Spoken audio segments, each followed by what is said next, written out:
Buenas noches. En vista del problema que tuvimos en sonido ahora, vamos a hacer un resumen de las lecturas del domingo, del Evangelio del domingo, que realmente está muy bonito, ¿no? Vamos a hacer un resumen, un resumen, ¿no? Leamos el Evangelio.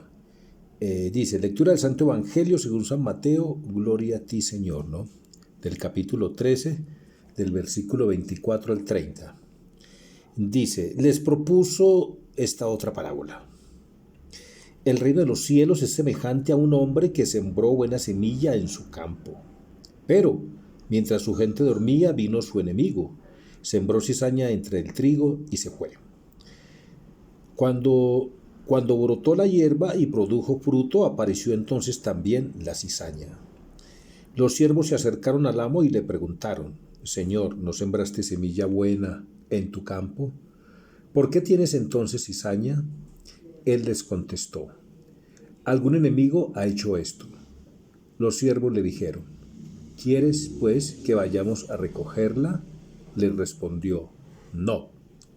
No sea que al recoger la cizaña arranquen a la vez el trigo. Deja que ambos crezcan juntos hasta la siega. Ya diré a los segadores cuando llegue la siega que recojan primero la cizaña y la aten en gavillas para quemarla, y que almacenen el trigo en mi granero. Palabra del Señor, gloria a ti, Señor Jesús. Bueno,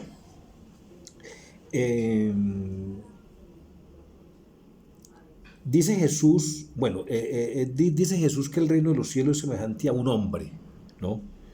A un hombre que sembró buena semilla en su campo, ¿no? Pues este hombre que sembró buena semilla en su campo es Jesús. Es Jesús. ¿Cuál es el campo? El mundo. ¿Y cuál es la palabra, y cuál es la semilla que sembró? Pues la palabra de Dios, ¿no es cierto? ¿Sí ve? Y produjo unos frutos, ¿cuáles? Los hijos del reino. Pero había otro sembrador. Había otro sembrador. ¿Cuál? El maligno. Sembrando cizañas. Sembrando acechanzas, ¿no? Son dos sembradores. Son dos sembradores. El sembrador del bien, que es Jesús, y el sembrador del mal, que es el maligno, ¿no? Lo dice claramente, ¿no? Lo dice claramente. Pero mientras su gente dormía, vino su enemigo, sembró cizaña entre el trigo y se fue. Siempre nos hemos debatido entre el bien y el mal, ¿no? Entonces, ese campo donde acuden los dos sembradores, ¿no? El Hijo de Dios a sembrar su palabra y el maligno a sembrar sus acechanzas, ese campo es el mundo, más exactamente nuestro corazón. Nuestro corazón es el campo de batalla donde combaten el bien y el mal. Y somos nosotros los que finalmente decidimos quién gana. Si gana el sembrador bueno o si gana el sembrador malo. ¿Cierto? Somos nosotros quienes decidimos finalmente quién gana, porque es en nuestro corazón. Y es en el corazón donde nos decidimos o no por Cristo. ¿De acuerdo? A mí me llama mucho la atención aquí que dice, pero mientras su gente dormía, vino el maligno, ¿sí?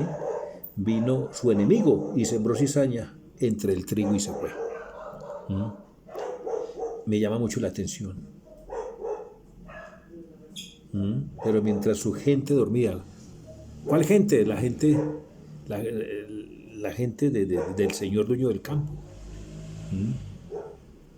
Si un señor tiene un campo, pues se supone que tiene mucha gente para que trabaje ese campo, ¿cierto? Esa gente se durmió y por eso vino el enemigo. El enemigo encontró todo el campo despejado para poder hacer su patraña y sembrar. ¿Quién es esa gente? ¿Quién es esa gente? Esa gente somos nosotros, la iglesia, ¿no? Dios vino, el Hijo de Dios vino a sembrar la buena semilla, su palabra, ¿no? Pero ¿qué pasó? La iglesia se durmió. La iglesia se durmió, los laicos nos dormimos. Los laicos nos dormimos. Los laicos estamos despiertos para el mundo y dormidos para Cristo. Los diáconos, sacerdotes y obispos, ¿no? Todos los diáconos, sacerdotes y obispos dormidos para Dios, pero despiertos para el mundo. Pero despiertos para el mundo. Por eso vino el enemigo y sembró cizaña. y sembró cizaña. Por eso digo que la iglesia se durmió. Porque si la iglesia no se hubiera dormido, no estaría en la crisis que está ahora. Estamos en un cisma. Unos dicen que sí, otros dicen que no. Ya la iglesia está predicando, ya no predica el reino de los cielos. La iglesia ya no predica el reino de los cielos. La iglesia ya no dice que hay que trabajar por el reino de los cielos. La iglesia ya dice que hay que trabajar es por la casa común. O sea, hay que trabajar es por la tierra, por lo terrenal, no por lo celestial, por lo espiritual, ¿no? ¿Cuál es la casa común de todos nosotros? La tierra, el planeta Tierra. Y hay que trabajar es por el planeta Tierra, no por el cielo. Eso ya no se predica. ¿Vamos en contra de la sana doctrina? Sí, vamos en contra de la sana doctrina y de las escrituras y de la tradición apostólica. ¿Sí? ¿Qué dice el numeral 117 del Catecismo en su tercera parte? ¿No? Habla del sentido anagógico, sentido espiritual anagógico con N, anagógico de las escrituras. ¿Qué quiere decir anagógico? Hay una palabra griega que dice conducir. ¿Qué quiere decir esto? Que todo versículo de las Sagradas Escrituras nos tiene que conducir ¿a dónde? A la Jerusalén celestial, o sea, al cielo. Acuerden que el sentido de la Escritura son dos, literal y espiritual, ¿no? El literal es como es el sentido literal, ¿no? Como ocurrieron los hechos que narra la Biblia. Y el espiritual, pues bueno, el espiritual tiene tres connotaciones. El alegórico, que es encontrarle toda su significancia en Cristo a las Sagradas Escrituras. Cristo está regado por todas las Sagradas Escrituras, desde la primera página del Génesis hasta la última del Apocalipsis. ¿Cuál es el sentido espiritual? El sentido espiritual es ver las Escrituras como toda norma moral, como toda norma de conducta. Ya el numeral 75 del Catecismo nos va a decir que Cristo mandó a predicar su evangelio como toda norma de conducta, ¿no es cierto? Y el sentido espiritual anagógico, el que acabamos de decir. Todo versículo de la Biblia, ¿no? Y la iglesia en su predicación nos tiene que conducir ¿a dónde? A la Jerusalén celestial. Al cielo. Al cielo. Por eso digo que la iglesia se durmió, porque la iglesia está predicando ahorita, el discurso de la iglesia ahorita es un discurso ecológico, ¿no? Un discurso ecumenista y un discurso pacifista, pero el verdadero ecumenismo es cuando la iglesia sale en busca de los que se han ido para que vuelvan, pero sin sacrificar verdades divinas, sin sacrificar el magisterio, sin sacrificar el dogma, sin sacrificar la tradición apostólica, sin alterar las escrituras. Ese es el verdadero ecumenismo, ¿no? Pero cuando la iglesia empieza, lo que pasa es que estamos también bajo la dictadura del relativismo. El evangelio dice, sí, pero todo pero que le ponemos al evangelio es una gota de relativismo. Y gota tras gota van ahogando ¿qué? El evangelio, lo van ahogando de relativismo.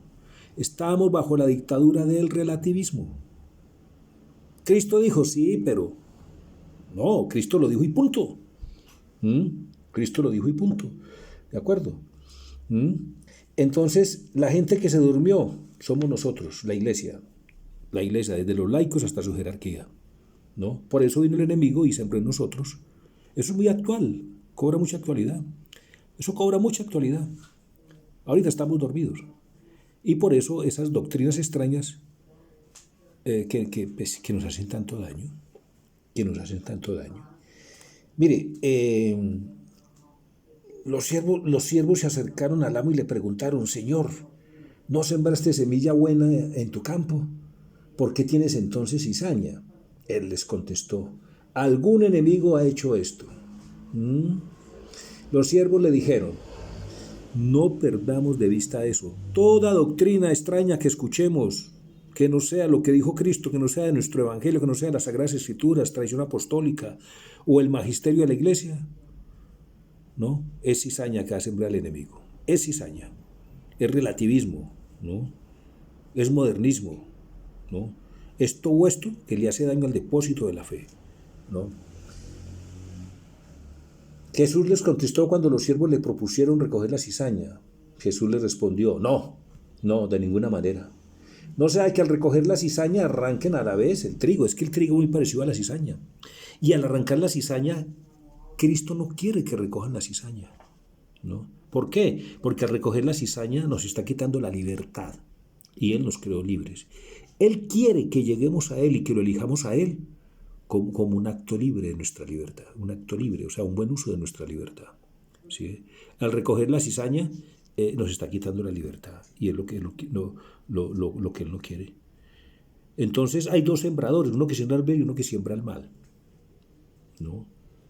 Elegir con cuál nos asociamos define la manera de usar nuestra libertad. Si usamos nuestra libertad a la luz de las Sagradas Escrituras, a la luz de la tradición apostólica, a la luz del magisterio, es decir, a la luz de las tres fuentes de la revelación, pues estamos siendo hijos del reino.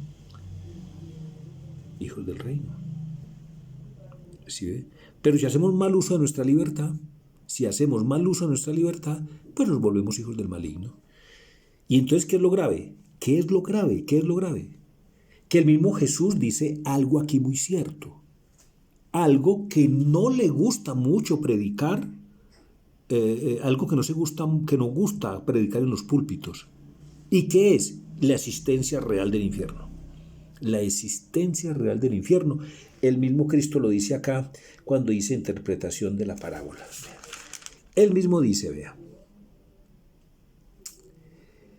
el Hijo del Hombre enviará a sus ángeles que recogerán de su reino todos los escándalos y a los que actúan inicuamente, y los arrojarán en el horno de fuego. Allí será el llanto y el rechinar de dientes. Esto no es poesía. Esto es una verdad que Cristo está diciendo.